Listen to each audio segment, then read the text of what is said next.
Hi everyone, I'm Lisa, a 27-year-old marketing executive at Thompson and Associates.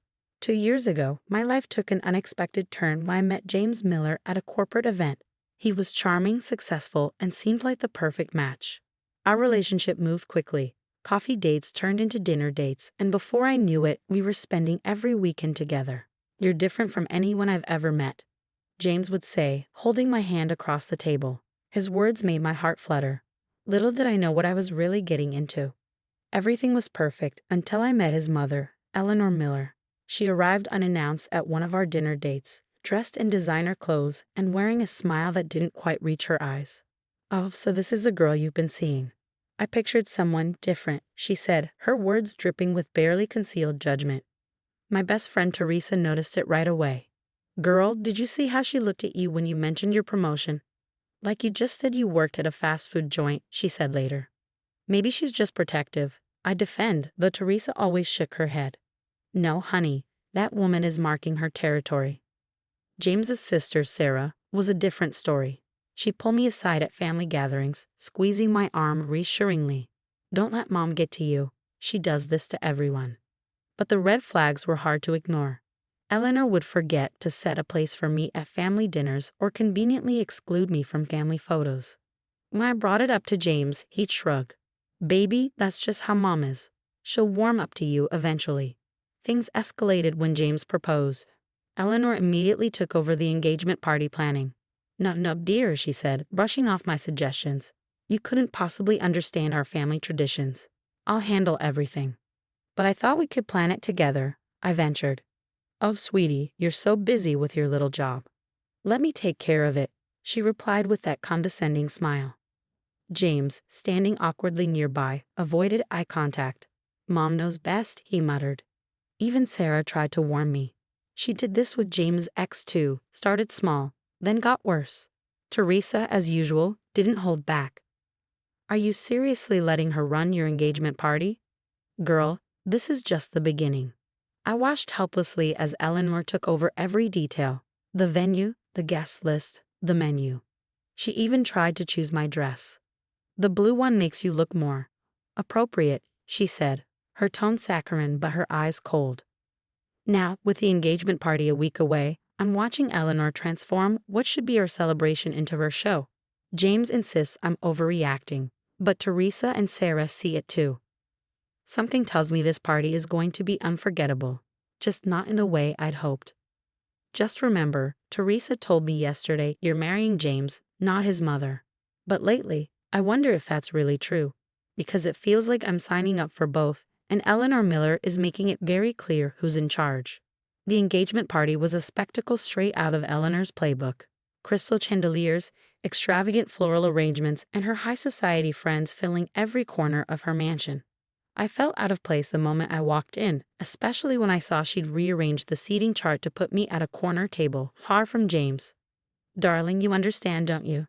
The Andersons simply must sit with James. They're such important business connections." Throughout the night, Eleanor made sure everyone knew who was in control. She interrupted my conversations with guests, redirecting them to James' achievements. "Isn't he just perfect? And to think he's building his empire all by himself," she'd say, emphasizing by himself while glancing at me dismissively. The breaking point came during her speech. I was standing near the dessert table when she approached, coffee cup in hand. Mid-sentence, she began to talk about welcoming new family members who understand our standards. The silence was deafening when Eleanor suddenly tripped, spilling hot coffee all over my cream-colored dress. The liquid seeped into the fabric, leaving a dark stain as I stood there, mortified. "Oh my, look what you made me do," Eleanor gasped theatrically, clutching her chest as though she were the victim. "Quick, clean this up before it stains my imported carpet." I froze, the coffee dripping down my dress. "On your knees, dear," she instructed, her voice loud enough to carry across the room. "That's the only way to properly clean it." "James, darling, get her some towels," Eleanor demanded.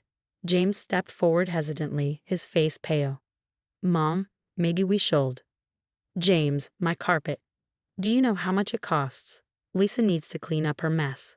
I turned to James, silently pleading for him to intervene, but he simply handed me the towels, avoiding my eyes.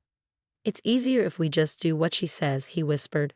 From across the room, I caught Sarah subtly recording the scene on her phone. Then Teresa pushed through the crowd, grabbing my arm. We're leaving. Now. But the party. It's over. For you, Teresa said firmly, steering me out the door. As we drove away, my phone buzzed. Sarah had sent me screenshots of texts between James and Eleanor from the past month. She's not right for you, darling. Did you see how she embarrassed us at the country club? Mom, Lisa's trying her best. Best isn't good enough for a Miller. Remember Caroline? She knew how to behave in our circles. The messages painted a chilling picture. Eleanor had sabotaged the venue booking by pretending to be my wedding planner. She told the caterer we wanted to go in a different direction. She had even contacted my boss under the guise of concern about my work hours.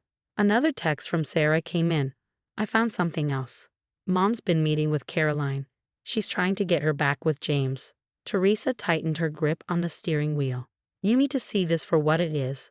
She humiliated you in front of everyone, and James let it happen. As if on cue, my phone lit up again. James's message read, Mom's upset you left early. She says you're being dramatic about a little accident. Maybe you should apologize. That's when I knew. This wasn't just about coffee on a dress. This was Eleanor showing me exactly who she was, and James showing me exactly who he wasn't. The next morning, I met Patricia, James's ex-fiancée, over coffee in a quiet diner. She stirred her drink nervously. I should have warned you when I heard about the engagement, she said. Eleanor didn't just break us up, she systematically destroyed my life. Patricia shared stories eerily similar to mine. She made me clean spilled wine at their Christmas party, called me a gold digger at our engagement party. By the end, I lost a promotion and had to move cities. Sarah joined us, dropping a folder on the table. You need to see this, she said grimly. Mom doesn't just control James emotionally, she's the silent partner in his business. She funds everything through family loans. He can't make a single decision without her approval. Back at work, the fallout began. Clients canceled meetings. My boss called me in. Someone's expressed concerns about your reliability. Care to explain these calls about your unstable behavior during work hours? Teresa helped me document everything. The phone calls, the rumors, the sabotage. Look at this pattern, she pointed out. She's done the same thing to Sarah's college boyfriend, James's high school girlfriend, even their cousin's fiancé. Anyone who threatens her control gets eliminated. I confronted James at his office, presenting the evidence. These are ridiculous accusations, he snapped. Mom's looking out for me. You're just jealous of our close relationship. Close relationship? She's suffocating you, James. She controls your business, your relationships, your entire life. At least she's family, he retorted. You're just someone who clearly doesn't understand our world. Later that night, Sarah called, her voice shaking. I found something while going through Mom's office. She's been forging signatures on business documents. The Miller family business isn't as clean as everyone thinks. Eleanor's next move was bold. She showed up at my office, uninvited. I'm willing to forget this unfortunate situation if you walk away quietly, she said with a razor-sharp smile. Otherwise, I have friends in many places. Your career, your reputation, such fragile things. That night, I spread everything out on my dining table. Documentation, testimonies, and proof of Eleanor's manipulation. Teresa sat beside me, flipping through the pages. Girl, you know what you have to do, she said. You're right, I replied. I deserve better than this. I drafted a message to James. I won't be another victim of your mother's games. I choose myself. The ring will be returned through my lawyer. Don't contact me again. Sarah sent me one last text. You're doing the right thing. I wish I was as strong as you. That night, I stared at my reflection in the mirror and saw something I hadn't seen in months myself. Not Eleanor's puppet, not James's conflicted fiancé. Just me, the woman who refused to kneel any longer. Teresa hugged me tightly. This isn't the end, you know. It's your new beginning. For the first time since the coffee incident, I smiled. Because this time, the mess I was cleaning up wasn't on my knees. It was on my terms. I didn't need to do anything else. Karma had already started its work. Sarah's video of the coffee incident went viral within our social circle, capturing Eleanor's calculated cruelty in crystal clear detail. Her cold commands, my humiliation, the shocked faces of the guests, all laid bare. Did you see how Eleanor treated that poor girl? People whispered. I always knew something was off about her. The whispers turned into roars when Eleanor's business rivals got wind of her fraudulent practices.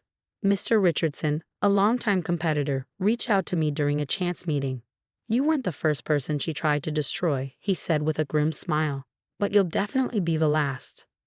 James's business partners started pulling out, one after another.